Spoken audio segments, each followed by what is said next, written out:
ನಮ್ಮ ಜೊತೆಗೆ ಲಕ್ಷ್ಮೀಕಾಂತ್ ಅವರು ಕೂಡ ಜಾಯಿನ್ ಆಗಿದ್ದಾರೆ ಝೂಮ್ ಅಲ್ಲಿ. ಲಕ್ಷ್ಮೀಕಾಂತ್ ಅವರೇ, ಏನ್ ಇಷ್ಟೆಲ್ಲ ಹೋರಾಟ ಮಾಡಿದ್ರಿ, ಪ್ರತಿಭಟನೆ ಮಾಡಿದ್ರು, ಪ್ರಶ್ನೆ ಮಾಡಿದ್ರು, ವ್ಯವಸ್ಥೆ ಸರಿದಾರಿಗೆ ಬರ್ತಾ ಇಲ್ಲ, ಅಗೇನ್ ಭ್ರಷ್ಟಾಚಾರ, ದುಡ್ಡು ಕೊಟ್ರೆ ಹುದ್ದೆಗಳು, ಬಡವರು ಮಕ್ಕಳು ಸತ್ರು ಪರವಾಗಿಲ್ಲ, ಹೆಂಗೆ ಅಂತ ವ್ಯವಸ್ಥೆಯನ್ನ ಸರಿದಾರಿಗೆ ತರೋದು ಹೇಗೆ?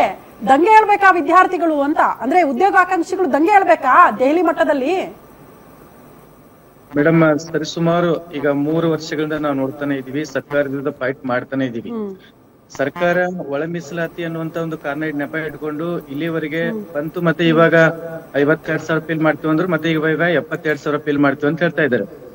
ನಾವು 16/6/2026 ಈ ರಾಜ್ಯದ ಮುಖ್ಯಮಂತ್ರಿಗಳಾಗಿರ್ತಕ್ಕಂತ ಡಿ.ಕೆ. ಶಿವಕುಮಾರ್ ಸರ್ ಅವ್ರನ್ನ ಭೇಟಿ ಮಾಡಿ, ಮತ್ತೆ ಸೆಕ್ರೆಟರಿ ಅವ್ರನ್ನ ಭೇಟಿ ಮಾಡಿ ಕೆಪಿಎಸ್ಸಿ ಆಗ್ತಕ್ಕಂತ ಭ್ರಷ್ಟಾಚಾರವನ್ನ ಪ್ರೂಫ್ ಸಹಿತವಾಗಿ ಮೇಡಮ್ ಅವ್ರಿಗೆ ಕೊಟ್ಟಿದೀವಿ.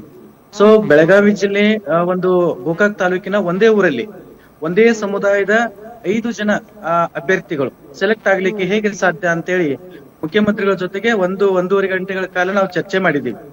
ಅದಕ್ಕೆ ಮುಖ್ಯಮಂತ್ರಿಗಳು ಏನ್ ಒಂದು ಉತ್ತರ ಕೊಟ್ಟರು ಅಂತಂದ್ರೆ, ನೀವು ಏನು ಈ ಡಾಕ್ಯುಮೆಂಟ್ ಗಳನ್ನ ಕೊಟ್ಟಿದ್ರಿ, ಮೇಲ್ನೋಟಕ್ಕೆ ಇದು ತಪ್ಪು ಅಂತೇಳಿ ಅನಿಸ್ತಾ ಇದೆ ಅಂತಂದ್ರು. ಅದಾದ್ಮೇಲೆ ಸುದೀರ್ಘವಾಗಿ ನಾವೆಲ್ಲ ವಿಶ್ಲೇಷಣೆ ಮಾಡಿದಾಗ ಆಕ್ಷನ್ ತಗೊಳ್ಳಿಕ್ಕೆ ಮೇಡಮ್ ಅವ್ರಿಗೆ ರೆಫರ್ ಮಾಡಿದ್ರು.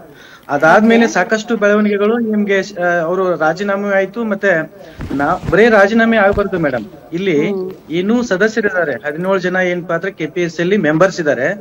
ಆ ಎಲ್ಲಾ ಮೆಂಬರ್ಸ್ ಗಳಿಗೂ ಸಹಿತ ಅವ್ರನ್ನೆಲ್ಲರನ್ನೂ ತೆಗೆದು ನಿವೃತ್ತ ನ್ಯಾಯಾಧೀಶರನ್ನ ಆ ಒಂದು ಪ್ಲೇಸ್ ಅಲ್ಲಿ ತಂದಿಟ್ಟು ಬಡ ಮಕ್ಕಳಿಗೆ ಯಾರು ಜೆನ್ಯೂನ್ ಆಗಿ ಓದಿರ್ತಾರೆ ಅವ್ರಿಗೆ ಏನಪ್ಪಾ ಅಂದ್ರೆ ನ್ಯಾಯ ಸಿಗ್ಬೇಕು. ಇದನ್ನ ನಾವು ನ್ಯಾಯ ಸಿಗುವವರೆಗೆ ನಾವಂತೂ ಕರ್ನಾಟಕ ರಾಜ್ಯ ರೈತ ಸಂಘಟನೆ ಜೊತೆಗೆ ನಾವು ಲಾಸ್ಟ್ ಟೈಮ್ ಅವಧಿಯಲ್ಲಿ ಭೇಟಿ ಮಾಡಿದೀವಿ. ಇನ್ನೂ ಸಹ ಏನಪ್ಪಾ ಅಂದ್ರೆ ಮತ್ತೊಂದು ಭೇಟಿಯನ್ನ ನಾವು ಮುಖ್ಯಮಂತ್ರಿಗಳ ಜೊತೆಗೆ ಹಾಕೊಂಡಿದೀವಿ. ಆಮೇಲೆ ಇದು ಏನ್ ಮೇಡಮ್, ಈಗ ಆಲ್ರೆಡಿ ನಾವ್ ಇಷ್ಟು ಹೋರಾಟದ ಪ್ರತಿಫಲವಾಗಿನೇ ಇವತ್ತು ಕೆಇಗೆ ಹೋಗ್ತಾ ಇದೆ ಎಲ್ಲಾ ಎಕ್ಸಾಮ್ಸ್ ಗಳು. ಸಾಕಷ್ಟು ಇದ್ರ ಹಿನ್ನೆಲೆಯಲ್ಲಿ ನಾವು ಮುಖ್ಯಮಂತ್ರಿಗಳ ಜೊತೆಗೆ ಒಂದೇ ದಿನದಲ್ಲಿ 2 ಬಾರಿ ಮುಖ್ಯಮಂತ್ರಿಗಳನ್ನ ಭೇಟಿ ಮಾಡಿ ಆಗ್ತಕ್ಕಂತ ಅಂದ್ರೆ, ಇಲ್ಲಿ ನಾನಿವತ್ತು ಧಾರವಾಡದಲ್ಲಿದ್ದೀನಿ, ಎಷ್ಟೋ ಜನ ಅಭ್ಯರ್ಥಿಗಳು ಧಾರವಾಡದಲ್ಲಿ ನಾನು ಭೇಟಿ ಮಾಡ್ತಾ ಇದಾರೆ ಮೇಡಮ್. 4 ವರ್ಷಗಳಾಯ್ತು. ಆಮೇಲೆ ಈಗ ನಿಮ್ಮ ಸ್ಟುಡಿಯೋದಲ್ಲಿ ದೈಹಿಕ ಶಿಕ್ಷಕರೆಲ್ಲ ಅಭ್ಯರ್ಥಿ ಕ್ಯಾಂಡಿಡೇಟ್ಸ್ ಇದಾರ್ರಿ, ಅವರು 19 ವರ್ಷ ಆಯ್ತು. ಅವರು ಅದರಲ್ಲಿ ಸುಮಾರು ಜನ ಈಗ ವಯೋಮಿತಿ ಹೋಗ್ಬಿಟ್ಟಿದೆ.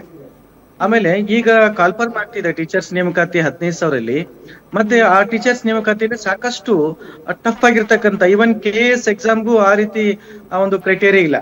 ಅಲ್ಲಿ ಡಿಸ್ಕ್ರಿಪ್ಟಿವ್ ಅಂತೆ. ಈಗ ಡಿಸ್ಕ್ರಿಪ್ಟಿವ್ ಏನ್ ಬರಿಬೇಕು ಹೇಳ್ರಿ, ಅಲ್ಲಿ ಹೊನ್ನಪ್ಪ ಸರ್ ಇದಾರೆ, ಅವರೆಲ್ಲ ಏಜ್ ಎಲ್ಲ ಡಿವೈಡ್ ಆಗ್ಲಿಕ್ಕೆ ಬರ್ತಾ ಇದೆ.